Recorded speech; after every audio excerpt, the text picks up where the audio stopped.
the Times doesn't want to judge journalism purely on what the audience says, because there are things that are important to do for all sorts of reasons as a journalist. But of course, we're all listening to what the audience says because that's the currency today. I mean, that's the whole idea of this conversation that is enabled by technology. That's Catherine Rosman. She's a features editor at the New York Times. I'm your host, Patrick McGinnis, and this is FOMO Sapiens, part of the HBR Presents network. My name is Patrick McGinnis, and I'm the guy who invented the term FOMO. That's short for fear of missing out. Today, FOMO is an epidemic, and it's changing us so much that it sort of feels like we're evolving into a new species. But FOMO doesn't have to take over your life. You can find the power to choose what you actually want and the courage to miss out on the rest. I'll show you how right here on FOMO Sapiens. FOMO. FOMO. FOMO. Every day since the start of the 2016 American presidential election has felt like it was full of news. That has made it hard to look away, and in fact, consumption of news on both cable television and smartphones grew by nearly 50% in 2016 alone. Now more than ever, when you spend time away from your devices, you feel at risk of missing out on that next story or tweet that will throw the world into a frenzy of retweets, impassioned responses, or stunned disbelief. And this anxiety is causing an entirely new type of FOMO, fear of missing out on the news. It's just a lot. Our guest today works inside of that world, and she has learned how to find stories that can break out of the pack in a saturated media environment. She's also working on a side project to help people to consume news more thoughtfully. Katie Rosman is a features reporter at the New York Times, where she covers media, social media, and celebrity, and the ways in which they intersect and collide. She's reported on litigation surrounding a crochet bikini, the dark side of sugar dating, and the commercialization of celebrity parties. She started her career at Elle and later joined the Wall Street Journal, and she is the author of the memoir If You Knew Susie, published by HarperCollins. She lives in New York City with her husband and 2 children. Welcome to FOMO Sapiens, Katie Rosman. Thank you for having me. Just to get started, what time did you get up this morning? Funny you should ask. I got up this morning at 3 a.m. Wow. Yeah. It's That like is afternoon insane. for me right now. That, you know what, that's like 17 hours before I did. I can't write very well during the day. I just find it very distracting, and it is distracting, and I'm sort of pulled in all sorts of directions. And so when I'm on deadline, which I am now, I will wake up at 3 or 4 in the morning to get 2 to 3 solid hours of writing before my kids wake up and I have to get them off to school. Impressive. Okay, so that, I think you might have already answered this question, but I'm going to ask you the question I ask everybody at the beginning of the show. Everybody feels a little FOMO sometimes. What turns you into a FOMO sapiens? Well, I get FOMO with stories a lot. I get nervous all the way to panicked when I'm deciding if I'm going to do a story or not. If my news judgment tells me it's not a story, then I don't care if I don't do it and somebody else does. But a lot of times I choose not to do stories because I just have a queue of other stories, and you have to say no sometime, even to things that you think would be good and things that you think you would be good at. And it fills me with FOMO. And it makes sense because your kind of beat is really the intersection of popular culture, celebrity, technology, and a mashup of all those things in between. And mm-hmm. As I read your byline a lot, and I checked out your writing over the years, what I've noticed is you always seem to be right on the zeitgeist of the moment, or at least it seems so at the moment. Maybe then 2 months later the story kind of disappears, but you mm-hmm. really are on top of that. How do you get these stories? How do you find these ideas? Well, if I'm doing it well, then I'm grateful. It's luck often. But as you sort of have experience as a human being and as a journalist, you get a sense more of what matters and what really catches you and what seems more like, am I going to care about this tomorrow? No, I'm not going to. Or, you know what, I think this is reflective of something larger. And when a story is sort of fun and buzzy, and you can make the argument in your head and hopefully on the page that it's reflective of something larger, that's where the legs come from, and that's where the zeitgeist comes from. And so you put a story out on the web, and I go to the New York Times. I'm a subscriber. Good. And everybody should consider, and along with HBR, of course. And I look at that sort of trending articles section, and I see what the hot articles are for the weekend, and you're in there all the time. And I wonder to myself, like, is Katie like sitting by her computer, like refreshing to see how many clicks she got? Are you able to monitor in real time if your article is trending and see how it's doing? And does that matter in terms of like your success within a place like the New York Times? When you have a story that doesn't do that well, people tell you that, don't worry, we don't care that much about page views. But they do care about page views. I care about page views because it means that my story has found an audience, and you can measure it. I mean, maybe it's incredibly well read in print, and I just don't know that. And hopefully my stories are read in print. But really, the digital platforms is where it's at, where your relevance is being decided. And so I don't think that I would be fired if I had all stories with low page views, though that might mean that I really don't have my finger on something. It can connect to something. The Times doesn't want to judge journalism purely on what the audience says, because there are things that are important to do for all sorts of reasons as a journalist. But of course, we're all listening to what the audience says because that's the currency. So I really just go with my gut and my news judgment, and it has served me pretty well so far. But you have no idea how your story is going to do because it's competing in a media landscape that you cannot predict, because you can sort of time and think about, well, Thursday afternoon would be good for a story like this. And then the president tweets something, or there's a horrible fire in Paris, the cathedral. You just cannot guess what is going to happen in the world of breaking news, and your story can just vanish. And it's sort of hard. You can try to get some sort of energy behind it later after the news is passed, and maybe you'll get on the homepage a couple days later. But really, I feel like that moment that you publish, and in the next couple hours, if it goes nowhere because of other news events, you're going to have a hard time breaking through. So I reread a couple of your articles in preparation for this interview, and there were a few that kind of I wanted to dig into because they really are at the intersection of, I would say, commerce, and a lot of our listeners are in the business world, and then this world of celebrity and pop culture. And one of the ones that I read was about the Snap Pack, which is this group of young New Yorkers who basically are on their phones the whole time, and they all are entrepreneurs and come from wealthy families. And the article follows them around on a night in New York City, from like a Dolce & Gabbana store down to this restaurant called Vandal, which was hot for about 72 minutes, 4 years ago. Mm-hmm. And you profile these people, and they seem to be completely unaware of the fact that they'll come out pretty ridiculously in the article. And I just imagine you like following them around with a notebook. So how did that story kind of evolve? And what are we supposed to take away from something like that? That story was very popular. It was a little bit of what is called a hate read. People read it and just couldn't believe how much they disliked the characters in it, and that they couldn't sort of stop reading it.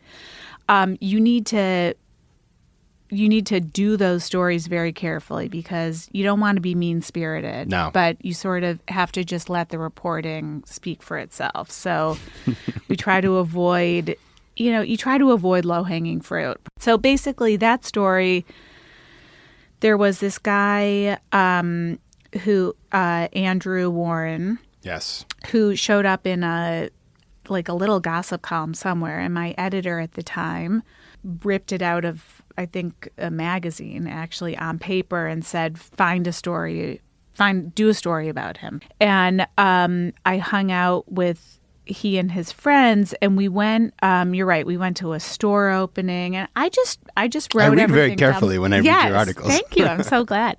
So I do. I follow them around with a notebook, and introduce myself to people. We interact as a New York Times reporter, so people know.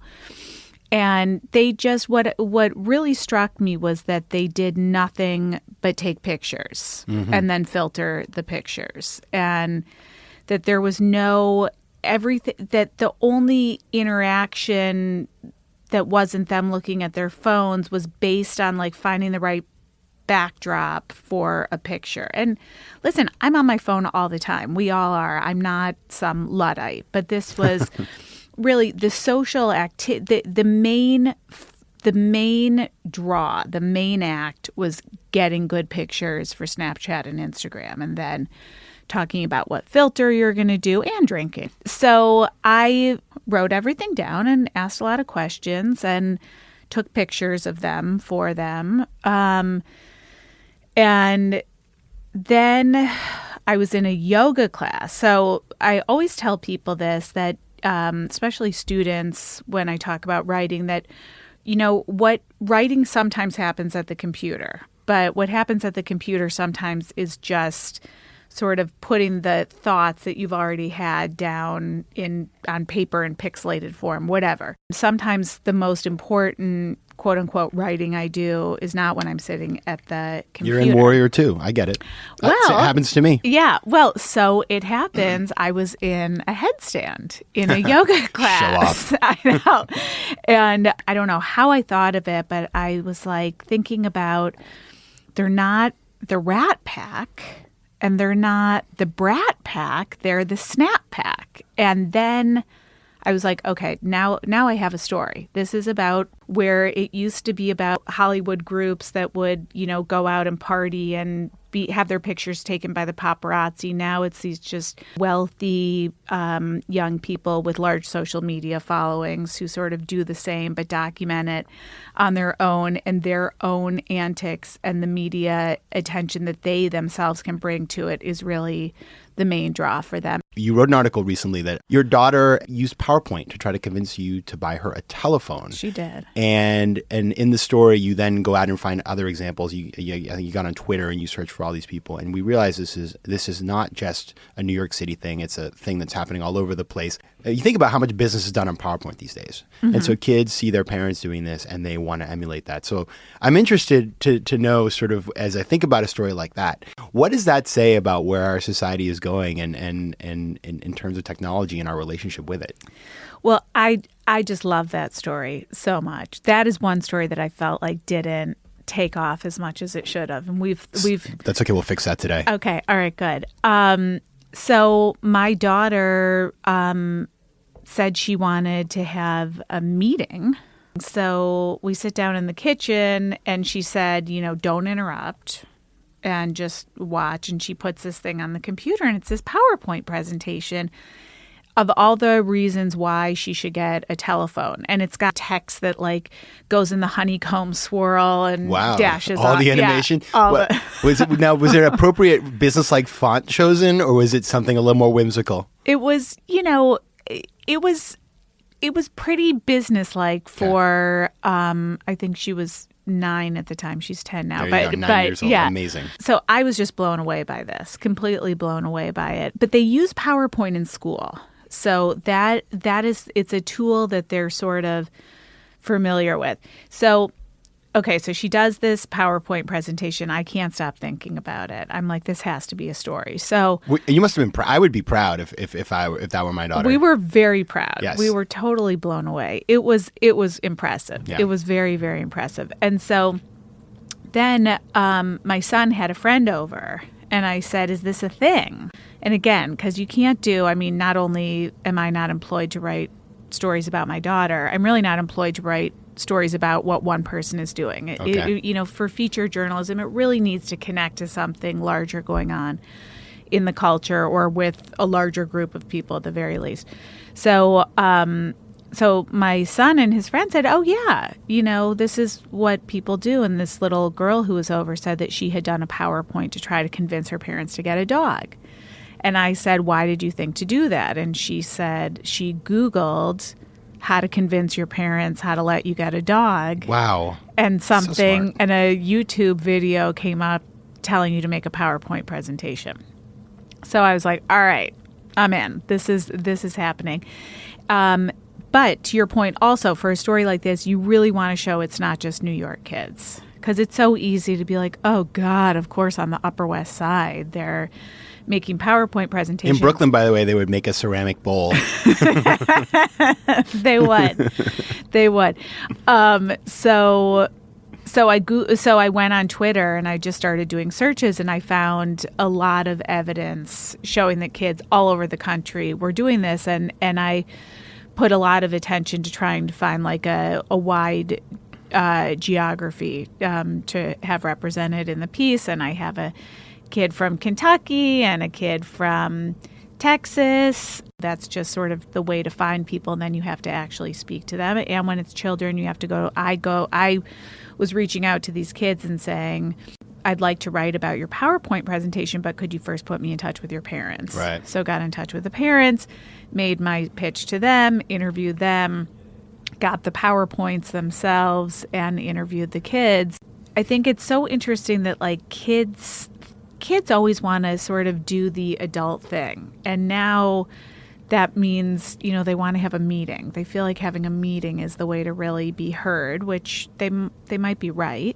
A lot of the kids I spoke to, my daughter including, said that the reason they feel like a PowerPoint is a way to not have their parents interrupt them and just say no without sort of hearing them out. Wow. I thought so too.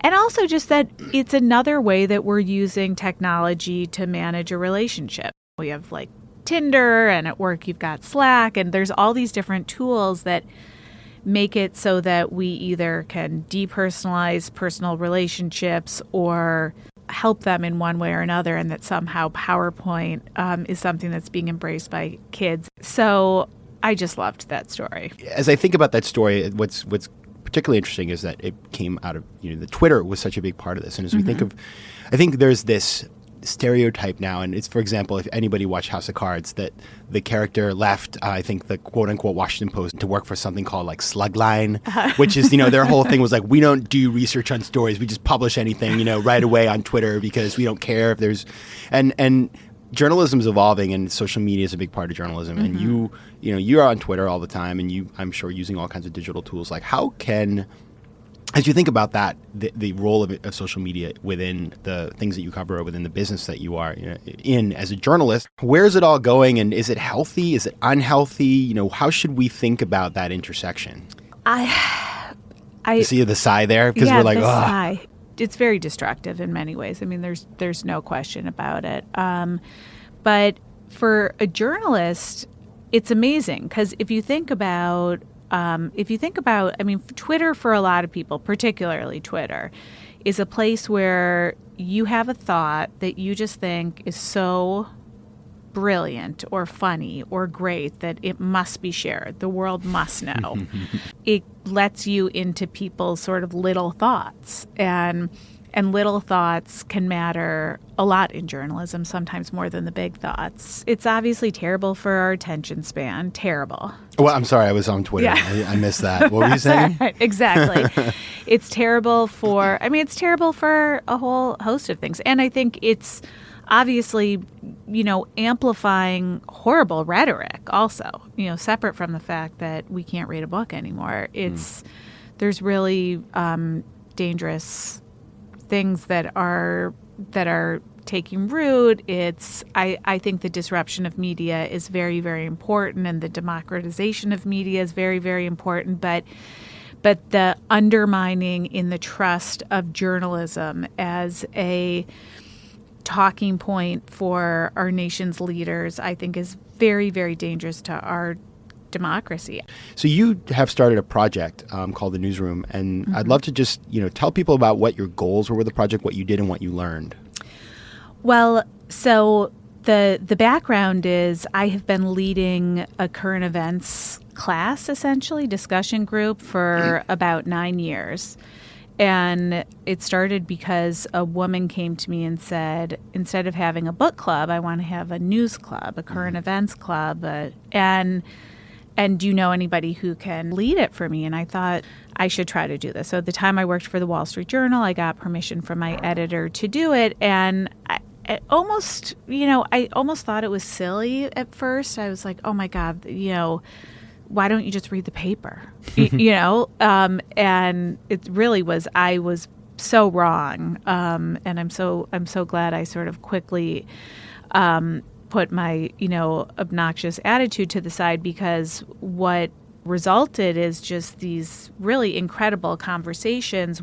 And it became very valuable to me as a journalist, both to see what in this group, this was a group of women, to see what their interests and concerns were, but also to see that, what news really isn't this like second to second thing. And that's the thing about Twitter. We're all trying to get these clicks. And so it just becomes this sort of like snarky, one-liner culture that actually only moves us further away from what actually matters. So when the election of 2018 was coming up, I felt like I'm doing this really valuable thing, and I'm doing it for a very small group of people. And I decided I wanted to find a way to open it up and see what would happen at a time that was just incredibly divisive. I mean, broadly, we were in a very divisive moment, but the couple months before the midterm election were just so, everything felt so incendiary and weighted and heated and angry. So I took some time off from the New York Times, and I organized 7 newsroom sessions. And so I just put out email invitations, and I didn't think much about who I was inviting. It was just like, I'm going to send out a first round and see what happens. And I just was overwhelmed with interest. One of the sessions I did was for teenagers, sort of kids who were like 13 and 14. That was really amazing too. But so brought these groups together, and for each of these sessions, I tried sort of a different format. And we talked in all of them, we talked for some amount of time about the news of the day.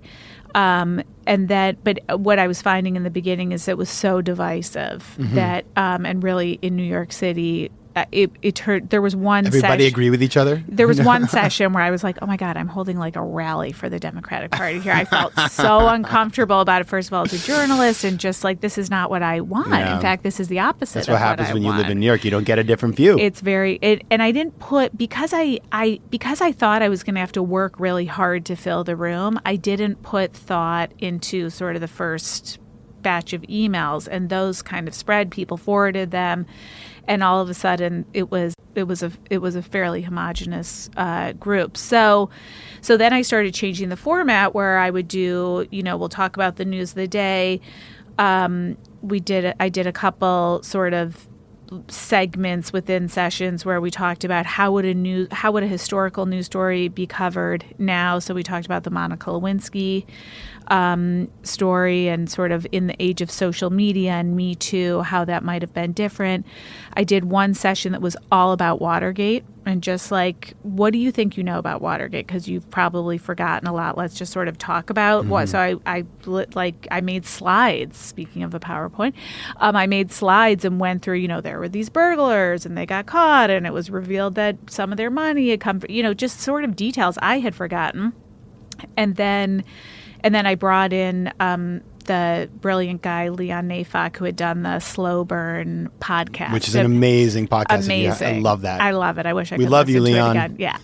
And then we talked about how Watergate connects to the moment that we're in now, or that we were in. So that was fabulous. So all in all, it was an incredible experience. What I learned is that, there's a real thirst for this. I learned that diversity in a room is very, very important for all sorts of reasons. That was a very big lesson.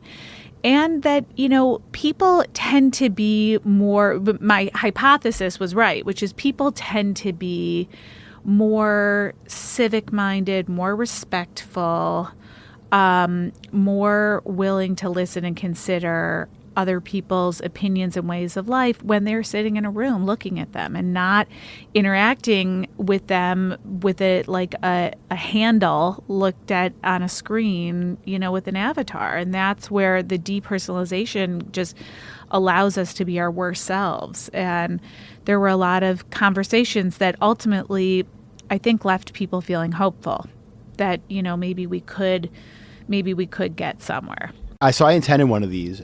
We talked about Monica Lewinsky and I believe Watergate, if I'm correct. And my takeaway was similar. I think for me, number one is somebody who oftentimes talks the most in a meeting. Listeners, you know what I'm talking about. Because it was moderated, I had to listen more than I had to talk, and it was helpful to me because then I took the time to listen to other people. Mm-hmm. That was number one. Number two was it was a different group of people. I didn't know anybody in the room, so there was some diversity. But you're right. Everybody, a lot of people came out in the same space, and I thought to myself at the end, it was a good takeaway. You know, if you're putting together a focus group or you want advice on anything in your life or in your business, and I think a lot about this, it's like, and we've had people on the show like Shan Ma, the CEO of Zola. Her management team is incredibly diverse because she is very afraid of groupthink.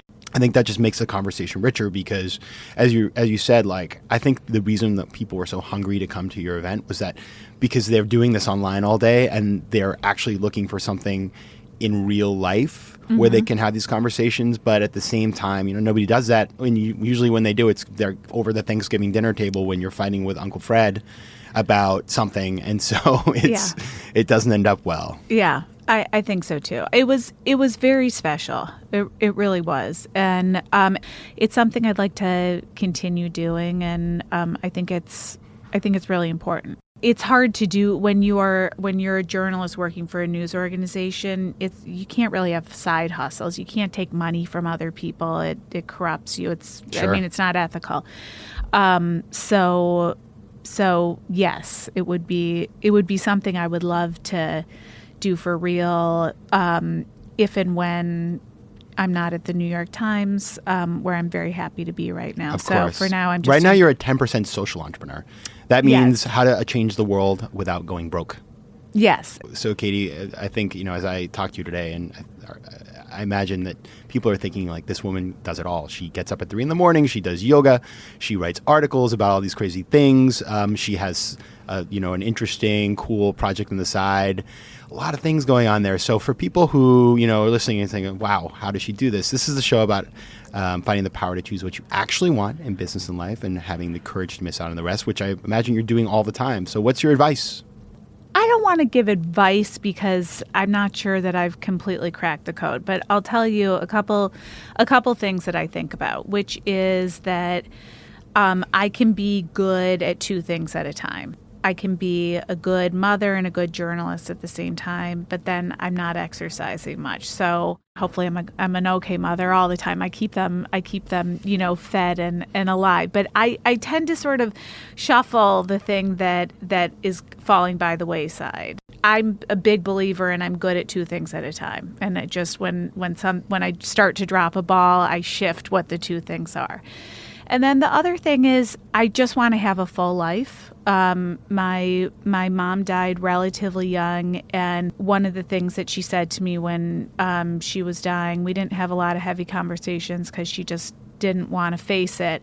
But she said, promise me that you'll live a full life. And so when I have moments where it just feels too much and I'm pulling my hair out, I try to think, this is what it means to have a full life. And if that thing feels like it's not, no, it's not. This is what it feels like to be overwhelmed and not present anywhere.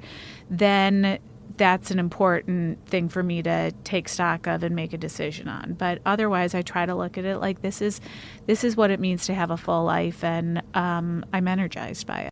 I will carry that wisdom of your mother with me going forward. Yeah. Good. So if people want to follow you, keep up with you, where can they find you? Well, they should subscribe to the New York Times, and my byline is Catherine Rosman, and they'll see me a lot, though not as much as I should be. And on Twitter, I'm at Katie Rosman, KatieRosman, and I'm the same on Instagram. And I can tell you the Twitter, it's full of nuggets of value. Okay. Yes. All right. Well, thank you so much for stopping by, Katie Rosman, and best of luck. Thank you for having me. FOMO. And now it's time for the FOMO moment of the show, which is the time when I talk about FOMO and its role in pop culture, or tell you about something that's giving me FOMO. On a recent episode, I interviewed Luke Holden, who started Luke's Lobster while he was working full-time in finance. Since that episode went live, I've heard from a bunch of listeners who were absolutely inspired by Luke's story and would like to follow in his footsteps by launching a business on the side while keeping their day jobs. If you're interested in learning how to be a part-time entrepreneur, you have come to the right place. I wrote a whole book on the topic. It's called The 10% Entrepreneur, Live Your Startup Dream Without Quitting Your Day Job. It's published by Penguin Portfolio, and you can find it on Amazon. You can also check out patrickmcginnis.com/buildyour10, where you'll find all kinds of free resources for part-time entrepreneurs, including a free workbook. Entrepreneurship doesn't have to be an all-or-nothing proposition, so check it out and get started today. FOMO. If you have an idea for the FOMO moment of the show, or if you have a question or comment, reach out to me at letsconnect@patrickmcginnis.com or send me a tweet at PJMcGinnis. Also, you can take the official FOMO Sapiens diagnostic at patrickmcginnis.com/FOMO-quiz and find out if you're a FOMO Sapiens. FOMO Sapiens is part of the HBR Presents Network. The show is produced by AW360 and recorded in New York City. Theme music is by Mike McGinnis. If you like today's show, please be sure to rate it and recommend it to your friends. And as always, you can find me at patrickmcginnis.com. You can also take the official FOMO diagnostic at patrickmcginnis.com/FOMO-quiz to find out if you're a FOMO Sapiens. FOMO.